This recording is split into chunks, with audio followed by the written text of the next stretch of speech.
engage in satisfying activities such as eating, seeing something beautiful, or sex.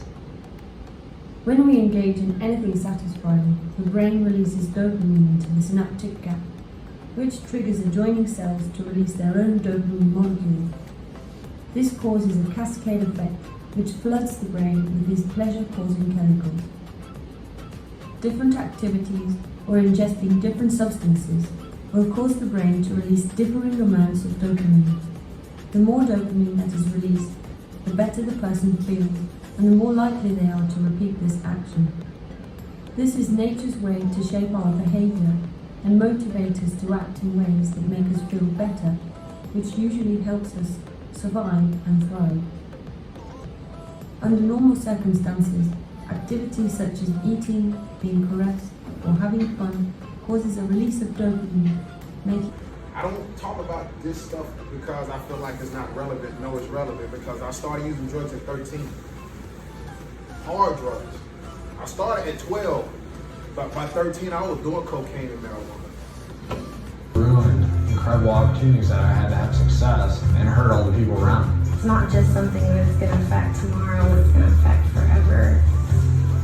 You don't have to find out everything for yourself. You don't have to find out what a car accident experience is like. Do yourself a favor. Don't fall into the same footsteps as so many other people have. And realize that you could be the guy living under the bridge shooting heroin. You might think you won't get like that. None of us ever did, and we wound up in those same shoes. What I would tell people is just, I would give them my story. I would tell them my exact story. I would tell them my story. A story like mine, Instead of being my story. Ultimately, it comes down to their own decision making. You have to get the facts. Check the statistics. Find out for yourself. Find out for yourself. Find out the actual truth of what these are and what they're going to do to your life. I would just say to anybody, if you're going to do something, if you're really going to do something, go educate yourself on it beforehand. I think there's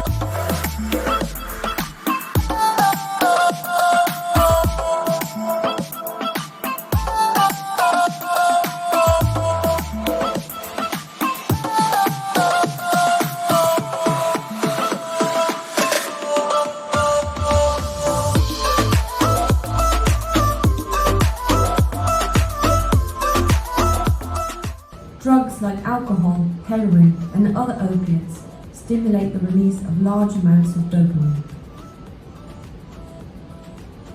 Drugs such as cocaine, methamphetamine, and nicotine, which are stimulants, increase dopamine levels by triggering its release and also by blocking the receptor and reuptake sites of the neurons, forcing dopamine to stay active by keeping it in between cells.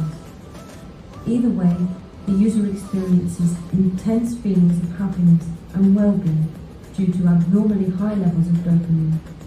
Because this euphoria is unlike anything the user has previously felt, they are driven to repeat the experience over and over again.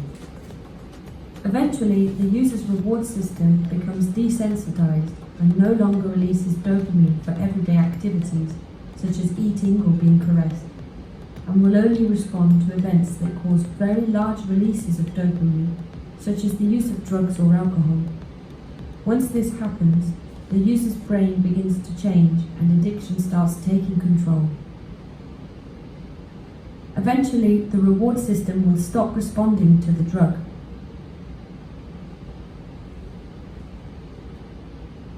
The user will then have to either increase the dosage in order to experience pleasure again, or switch to stronger drugs that release